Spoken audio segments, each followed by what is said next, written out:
గురుగారు 2026 సంవత్సరంలో ధనుస్సు రాశి వారికి ఎలా ఉండబోతోంది? ధనుసు రాశి వారికి కూడా విశేషమైనటువంటి ఫలితాలు ఉన్నాయి. ఇందాక తులారాశి వారికి ఏ విధంగా అయితే చూసామో 2 సార్లు గురువు అనుగ్రహించడం, వీరికి కూడా అదే విధంగా ఉంది.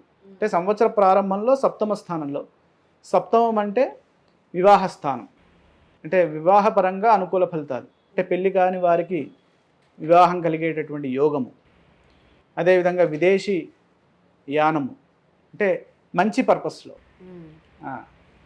అదేవిధంగా చేసేటటువంటి కార్యాల్లో అనుకూలమైనటువంటి అద్భుతమైన దైవబలం, ఇవన్నీ సిద్ధిస్తాయి సంవత్సర ప్రారంభంలో. అది జూన్ 2వ తారీఖు వరకు. ఇక వీరు దృష్టిలో పెట్టుకోవాల్సింది ఏంటంటే అర్ధాష్టమ శని దోషం కూడా ఉంది. ఇందాక శని నెగిటివ్ పీరియడ్స్ ఎక్కడెక్కడ ఉంటాయనేది చెప్పుకున్నాం మనం.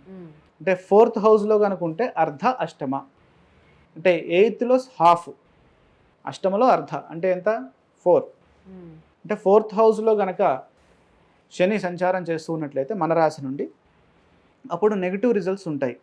ప్రతికూల ఫలితాలు రాకుండా మనం ముందుకు వెళ్ళాలి. అంటే ప్రతికూల ఫలితాలు రాకుండా ముందుకు వెళ్ళాలంటే ఏం చేయాలి మనం చెప్పండి ఒకసారి. చిన్న చిన్న లాజిక్ చూడండి. అంటే చిన్న ఉపమానం కనుక తీసుకున్నట్లయితే, పొద్దున్నే మనం ఆఫీస్కి వెళ్తున్నాం, బండిలో టైర్లో గాలి ఉందా, పెట్రోల్ ఉందా అని చూసుకొని ముందు రోజే చూసుకొని పెట్టుకోవాలి, చెక్ చేసుకొని పెట్టుకోవాలి. అది అన్నమాట దాని యొక్క అర్థం. అంటే ప్రతికూల ఫలితాలు రాకుండా ముందుకు వెళ్ళాలంటే అన్నీ కరెక్ట్గా ఉన్నాయా, ఈజ్ ఎవ్రీథింగ్. విద్యార్థులేమో విద్యలో, అలాగే వ్యాపారస్తులు వ్యాపారంలో, అలా వారు ప్రతిదీ ఏకాగ్రతతో అశ్రద్ధ లేకుండా చెక్ చేసుకోవాలి. ఈ చెక్ చేయకుండా ఉండేటటువంటి స్థితిని 4th హౌస్లో శనిస్తాడు. ఎందుకు? శని మందగ్రహం, slow moving planet among all 9 planets. కాబట్టి ఈ మందగ్రహం ఎప్పుడైతే దుస్థానాల్లో ఉంటుందో అప్పుడు మన బుద్ధి కూడా మందగిస్తుంది. కాబట్టి ఈ శని యొక్క దోషం ఎప్పుడైతే ఉంటుందో బద్ధకం ఎక్కువగా ఉంటుంది. బద్ధకం రాకుండా చూసుకోవాలి. కాబట్టి 4th హౌస్లో ఉన్నటువంటి శని సంచారం వల్ల మానసిక ప్రశాంతత లోపించకుండా తగు ప్రయత్నం చేయాలి.